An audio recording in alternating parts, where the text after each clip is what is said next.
পাঁচটা বলেছিলাম গতকালকে, আমি বলেছিলাম যে এটা নিয়ে অনেক কথা বলা যায়, অনেক পয়েন্টস বের করা যায়। তা আজকে আর পাঁচটা বলার চেষ্টা করি ইনশাআল্লাহ, ঠিক আছে? এটা তো গতকালকে যারা শুনেছেন রিভিউ করে দিলাম। 6 নম্বরটা দেখুন, আমি এই জায়গাতে আসছি যে অনুসারীদের মধ্যে তিনি ঐক্য পছন্দ করতেন। অনুসারীদেরকে তিনি কন্টিনিউয়াসলি তালিম এবং তারবিয়াতের মধ্যে রাখতেন। 6 নম্বর, নবী সাল্লাল্লাহু আলাইহি ওয়াসাল্লাম তার ফলোয়ার্সদের মধ্যে, সাহাবীদের মধ্যে সবসময় নিরবিচ্ছিন্নভাবে ছেড়ে দিতেন না, নিরবিচ্ছিন্নভাবে তিনি সাহাবীদেরকে একটা তালিম তারবিয়াতের মধ্যে রাখতেন। কোথায় দলিল দেখুন, মক্কায় প্রচন্ড নির্যাতন চলছে, ঠিক আছে? মক্কায় কত বছর ছিলেন নবী সাল্লাল্লাহু আলাইহি ওয়াসাল্লাম বলেন? 13 বছর। কত বছর? 13 বছর। মদিনায় 10 বছর, ইন টোটাল 23 বছর। তো মক্কার 13 বছর ছিল প্রচন্ড রকম নির্যাতনের সময়, এই তো? এমন কোনো নির্যাতন নাই যেটা করা হয় না। কিন্তু এরকম সংকটময় অবস্থাতেও নবী সাল্লাল্লাহু আলাইহি ওয়াসাল্লাম সাহাবীদের তালিম তারবিয়াতটা বন্ধ করে দেন নাই। তিনি প্রতিদিন সাহাবীদেরকে নিয়ে বসতেন দারুল আরকামে। আমাদের মতো বছরে একটা মাহফিল না, মাসে একটা হালাকা না, প্রতিদিন কন্টিনিউয়াসলি। কোনো দিন তো 2-3 বেলাও বসানো, যখনই ওহী আসছে তখনই বসানো। আর সাহাবীরা ওখানেই পড়ে থাকতেন, দারুল আরকাম। আরকাম রাদিয়াল্লাহু আনহুর বাসা, হয়তো যারা হজ করে আসছে তারা দেখেছেন, হয়তো দারুল আরকাম দেখেছেন। দারুল আরকামে নবী সাল্লাল্লাহু আলাইহি ওয়াসাল্লাম সাহাবীদেরকে নিয়ে বসতেন এবং কন্টিনিউয়াসলি তিনি তালিম, প্রশিক্ষণ, তারবিয়ত এগুলো দিতেন। তো এই জিনিসটা কিন্তু স্কুলওয়ালারা নিয়েছে, কলেজওয়ালারা নিয়েছে, ইউনিভার্সিটিওয়ালারা নিয়েছে। এই সিস্টেমটা থেকে কিন্তু মাদ্রাসা ফর্ম করা হয়েছে, ঠিক আছে? কিন্তু আম জনগণ, যারা আমরা সাধারণ জনগণ, তারা কিন্তু কন্টিনিউয়াসলি তারবিয়ত পাচ্ছি না। এই জন্য যেটা সবচেয়ে ভালো কাজ যেটা করেছে তাবলীগ জামাত, সেটা হলো এই তারবিয়ত। প্রত্যেক নামাজের বা প্রায় নামাজের পরে তালিম, এটা অনেক বড় খেদমত। এটাতে হয়েছে কি, আম জনসাধারণের মধ্যে একটা এই তারবিয়ত হয়েছে। প্রত্যেক নামাজের পরে বয়ান, হাদিস থেকে কথা, এটা তারবিয়ত। অনেকে তো বোঝে না, বুঝে সমালোচনা করে, কিন্তু প্রত্যেকটা ঘরানার মধ্যে এমন কিছু হিকমা প্রজ্ঞা আছে যেটা আমাদের বুঝের বাইরে। এগুলো যারা প্রণয়ন করেছেন এমনি করেন নাই, অনেক মোরাকাবা করে এগুলো প্রতিষ্ঠা করা হয়েছে। বুঝতে পারছেন? হয়তো অনেকে বুঝতে পারেন না, এটা নববী সুন্নাহ। নবী সাল্লাল্লাহু আলাইহি ওয়াসাল্লাম সাহাবীদেরকে কন্টিনিউয়াসলি তারবিয়ত দিতেন। একটা আয়াত নাজিল হতো, সাহাবীরা ওই আয়াতের উপর আমল না করে পরের আয়াত নিতেন না। ধরেন একটা আয়াত নাজিল হয়েছে, ধরেন যে নামাজ সম্পর্কে বা ইত্যাদি, তো ওই আয়াতের উপরে সাহাবীরা আমল করে প্রতিষ্ঠিত না হওয়া পর্যন্ত নতুন দার্স নিতেন না, মানে নতুন দার্স পড়া নিতেন না। ওমর রাদিয়াল্লাহু আনহু বলছেন, সূরা বাকারা আয়াত্ত করতে আমার লেগেছে 12 বছর। কত বছর? তা আমরা তো 3 বছর 4 বছরে হাফেজই হয়ে যাচ্ছি। এটা ঠিক আছে, হাফেজ তো হবে 3-4 বছর মাশাআল্লাহ, কিন্তু এরপরে পড়া ছেড়ে দেওয়া যাবে না। ওটার অর্থ বুঝতে হবে, গভীরে যেতে হবে। ওমর রাদিয়াল্লাহু আনহু তো অর্থ অবশ্যই বুঝতেন, আরবি বুঝতেন, এই জন্য আয়াত 10টা-20টা করে শিখতেন, আমল করতেন, আবার নতুন আয়াতে। 6 নম্বর পয়েন্টে ছিলাম। পয়েন্টটা বলছিলাম যে নবী সাল্লাল্লাহু আলাইহি ওয়াসাল্লাম সাহাবীদের তারবিয়াতে সর্বোচ্চ গুরুত্ব দিতেন। তাহলে আমাদের নেতৃত্বের গুণাবলী যেটা, যে আমরা আমাদের অনুসারীদের মধ্যে ধারাবাহিকভাবে তারবিয়াতের ব্যবস্থা করতে চাই। এই জন্য দেখবেন তালিমউদ্দিন চালু করা হয়েছে মার্কাজুদ দাওয়া থেকে, তারপরে আপনার দিনিয়াত চালু করা হয়েছে উস্তাদের পক্ষ থেকে, একইভাবে মসজিদ ভিত্তিক তালিম চালু করা হয়েছে। হ্যাঁ, ফাজাইলে আমল থেকে পড়া হয়, মুনতাকাব হাদিস থেকে পড়া হয়। আরো আপনারা যদি আরো ভালো বই সাজেস্ট করতে পারেন সেটা থেকে পড়েন, সমস্যা তো কিছু নেই। রিয়াদুস সালিহিন থেকে পড়েন, মিশকাত থেকে পড়েন। যদি কেউ বুখারীর দার্স দিতে পারে, তিনি বুখারীর দার্স দিবে, সমস্যা কি? এই দার্স কি সবাই দিতে পারবে? পারবেন। এই জন্য আমভাবে কিছু বই ফিক্স করা হয়েছে যেটাতে সবাই বুঝতে পারে। তো আমাদের দরকার কন্টিনিউয়াসলি তালিম তারবিয়াত, এটা হলো 6 নম্বর। ঠিক একই বিষয়টা নবী সাল্লাল্লাহু আলাইহি ওয়াসাল্লাম মদিনাতেও করেছেন। মদিনায় গিয়ে প্রথম কোন কাজটা করা হয়েছে? মসজিদে নববী নির্মাণ করা। কেন? নামাজের পরে সবাই আমরা বসবো, দিনের মুযাকারা হবে, কথাবার্তা হবে, তাবলীগ হবে, এবং এই মসজিদটা একটা মার্কাজ হিসেবে কাজ করবে, তাই না? হয়েছে না? যেই ফাংশন দারুল আরকামের ছিল মক্কায়, সেম ফাংশন কিন্তু মদিনা মুনাওয়ারায় এই মসজিদ নববীর। আর মসজিদ নববী নির্মাণের আগে আরো একটা মসজিদ নির্মাণ করা হয়েছে, সেটার নাম মসজিদে কুবা। শনিবারে নবী সাল্লাল্লাহু আলাইহি ওয়াসাল্লাম ফজরের নামাজের পরে তিনি তো জিকির আজকার করতেন, তাসবিহ তাহলিল করতেন, ইশরাক করে হেঁটে হেঁটে চলে যেতেন কুবায়, সেখানে গিয়ে 2 রাকাত নামাজ পড়তেন। এটা একটা কবুল উমরার নেকি হবে ইনশাআল্লাহ, এটা করতে পারে। তো ওই মসজিদের ফাংশনও সেম ছিল, মানে দারুল আরকাম, মসজিদে নববী, মসজিদে কুবা, এই মসজিদগুলো কাজ করেছে মার্কাজুল ইসলাম হিসাবে, ইসলামের মার্কাজ হিসাবে, মার্কাজউদ্দিন, এরকম এই ফাংশনে। হ্যাঁ, তো আমরা যারা ধর্মতাত্ত্বিক হোক বা অন্য যে কোনো জায়গায় নেতৃত্ব পাবো বা পেয়েছি, অনুসারীদের মধ্যে এই চর্চাটা ধারাবাহিকভাবে অব্যাহত রাখা উচিত। আল্লাহ পাক তৌফিক দান। এটা কিন্তু করা হয়। যারা ইউনাইটেড নেশনসে আছে রেগুলার বসে, তারা যারা জাতিসংঘে আছে তারা রেগুলার বসে পরামর্শ করে কোথায় কোন ফাসাদ লাগানো যায়। ঠিক আছে, ওদের ভাষায় হচ্ছে উন্নতি, অগ্রগতি আর ডেমোক্রেসি, আমরা বলি ফাসাদ। কি বলি? আর ফাসাদ আমি নিজে বলি নাই, আল্লাহ পাক কোরআনে বলেছেন, এটাও বলে দিচ্ছি।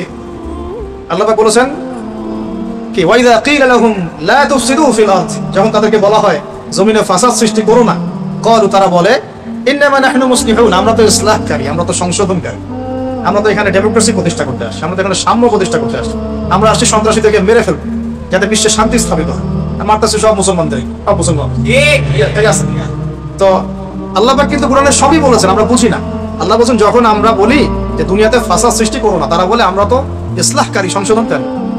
আবার যারা পলিটিক্যাল অ্যাফেয়ার্সের সাথে তারাও নিয়মিত বসে, যারা ইভেন যারা কমিউনিজমের সাথে আছে তারাও নিয়মিত চা চক্র করে, যারা সুদী এনজিওর সাথে আছে তারাও নিয়মিত উঠান বৈঠক করেন, সব যারা মিশনারি খ্রিস্টান মিশনারিতে কাজ করছে বাংলাদেশে তারাও নিয়মিত বসে, সবাই নিয়মিত কিন্তু কন্টিনিউয়াসলি একটা তারবিয়াত প্রশিক্ষণের মধ্যে থাকে, কর্মশালা হয়, সেমিনার হয়, এইটা ওইটা হয় না? তো এই জিনিসটা মুসলিমদের করা উচিত। যদি আমরা প্রতিকূল পরিবেশেও থাকি, অ্যাটলিস্ট বাসায় এটা করা উচিত, বাসায় তালিম করবেন কন্টিনিউয়াস, আল্লাহ পাক তৌফিক দান। আর এটা ছোট বাচ্চাদেরকেও এর মধ্যে ইনভলভ করতে হবে। আর এই বাচ্চারাই আগামী দিনে আল্লাহর রাস্তার দাওয়াতের কাজও করবে, ইনশাআল্লাহ জিহাদের কাজও করবে, এই বাচ্চারাই করবে ইনশাআল্লাহ। আমরা তো বুঝতে পারছি যে সময় আস্তে আস্তে ক্লোজিং ডাউন। 7 নাম্বার হচ্ছে সবর। 7 নাম্বার কি? সবর বা ধৈর্য। আমি আপনাদেরকে একটু বলি, মক্কা মদিনা উভয় জীবন মিলে নবী সাল্লাল্লাহু আলাইহি ওয়াসাল্লামের মতো সবরকারী কোনো ব্যক্তি এই মহাবিশ্বে নাই, কোনো ব্যক্তি নাই। এত ধৈর্য, এত সবর, সবর আর সবর, মানে আমরা বলতে গেলে মানে আমরা নিজেদের আবেগ নিয়ন্ত্রণ করতে পারবো। একজন ব্যক্তি যার আগেও কোনো গুনাহ নাই, পিছনেও কোনো গুনাহ নাই, শুধুমাত্র উম্মার স্বার্থে তিনি দিন রাত মানুষের দুয়ারে দুয়ারে ইসলামের দাওয়াত দিচ্ছেন, রাতের বেলা নামাজ পড়ছেন, সেই নামাজে পা ফুরিয়ে ফেলছেন, সকালবেলা কাবা ঘরের সামনে গিয়ে নামাজ পড়ছেন, আবু জাহেল আবু লাহাব এরা গিয়ে চাদর দিয়ে উঠে নাড়ি ভুড়ি দিয়ে তাকে পেঁচিয়ে ধরেছে, গলা দিয়ে ওনার শ্বাস বের হয়ে যায় অবস্থা। ফাতিমা রাদিয়াল্লাহু আনহা এসে এটা সরালেন। ধৈর্য। তিনি রাস্তা দিয়ে হেঁটে যাচ্ছেন, একজন কাফের তাকে থুতু দেওয়ার চেষ্টা করেছিল, বদদোয়া করেন নাই তিনি, ধৈর্য। তায়েফে গিয়েছেন, তায়েফে 3 জন ভাই ছিল, আব্দুল ইয়ালাইল একজনের নাম, আব্দুল মাসউদ আরেক নাম হচ্ছে হাবিব বিন আমর, 3 জন। এই 3টা বড় বড় গোত্রের লিডার, মানে আমাদের ধরেন বড় বড় 3টা দলের মানে যারা চেয়ারম্যান, এরকম আর ওরা ইসলাম কবুল করলে বাকিরা করবে, এরকম একটা ভাব। তো তায়েফের এই 3 গোত্রের এই সর্দাররা তো ইসলাম কবুল করলোই না, ছোট ছোট ছেলেদেরকে লেলিয়ে দিল, ওই যে পাগল লোকটাকে ঢিল মেরে আসো যাও। শুধু একটা দুটা ঢিল না, বৃষ্টির মতো পাথর পড়তে, বৃষ্টির মতো পাথর। সাথে ছিলেন যায়েদ বিন হারেসা রাদিয়াল্লাহু আনহু, নবী সাল্লাল্লাহু আলাইহি ওয়াসাল্লাম পালক পুত্র বলা হতো যায়েদ বিন হারেসা রাদিয়াল্লাহু আনহু। বলে রাখি, এটা বুঝে রাখতে পারেন, কোরআনে একমাত্র সাহাবী যার নাম এসেছে তার নাম যায়েদ বিন হারেসা। সুবহানাল্লাহ। কোরআনে মাত্র একজন সাহাবীর নাম আছে, 25 জন নবীর নাম আছে, একজন সাহাবীর নাম আছে, তার নাম যায়েদ বিন হারেসা। কোন সূরায় আছে এটা বলে দিব না, খুঁজে বের করুন। তিনি নবী সাল্লাল্লাহু আলাইহি ওয়াসাল্লামের সামনে এরকম করে দাঁড়িয়ে আছেন যে পাথরগুলো লাগলে আমার গায়ে লাগুক। তারপরেও নবী সাল্লাল্লাহু আলাইহি ওয়াসাল্লামের মাথা মোবারক, তারপরে যে থুতনি, হাঁটু, এগুলোতে পাথর লেগেছে, এবং জুতা, যে জুতাটা তিনি পরেছিলেন এটা রক্ত দিয়ে জমে গেছে, রক্ত দিয়ে পায়ে জমে গেছে। তবুও তিনি বদদোয়া করেন নাই। তায়েফ থেকে আসার পথে খেজুর বাগান, আঙ্গুর বাগানে বসেছিলেন। আঙ্গুর বাগানে বসা অবস্থায় মালাকুল জিবাল এসেছে, পাহাড় পর্বত নিয়ন্ত্রণকারী ফেরেশতা, সাথে জিবরাইল আলাইহিস সালাম। তারা এসে বলছেন, ইয়া রাসূলুল্লাহ, আপনার সাথে যে আচরণ করা হয়েছে আমরা দেখেছি, আল্লাহ দেখেছেন, আপনি যদি দোয়া করেন, আপনি যদি চান, আমরা 2 পাহাড়ের মাঝখানে এদেরকে ফেলে পিষে দেব। নবী সাল্লাল্লাহু আলাইহি ওয়াসাল্লাম বলছেন, শুনেন কি বলছেন। তিনি বলছেন, বাল আরজু, বরং আমি এটা চাই, আইয়ুখরিজাল্লাহু মিন আসলাবিহিম কওমুন, আল্লাহ পাক তাদের ঔরস থেকে এমন একটা সম্প্রদায় যেন বের করেন, আল্লাযীনা ইয়াবুদুনাল্লাহ ওয়া লা ইউশরিকুনা বিহি শাইআ, যারা আল্লাহর ইবাদত করবে তার সাথে কাউকে শরীক করবে। এটা আমাদের নবীর চরিত্র, তার ক্যারেক্টার, তার সবর। আমি কিন্তু বলে দিয়েছি, তিনি যে নবী এরকম সবর করেছেন, সেই নবী কাব বিন আশরাফকে হত্যার জন্য লোক পাঠিয়েছেন, সেই নবী বদরে অস্ত্র ধরেছেন, উহুদে অস্ত্র ধরেছেন।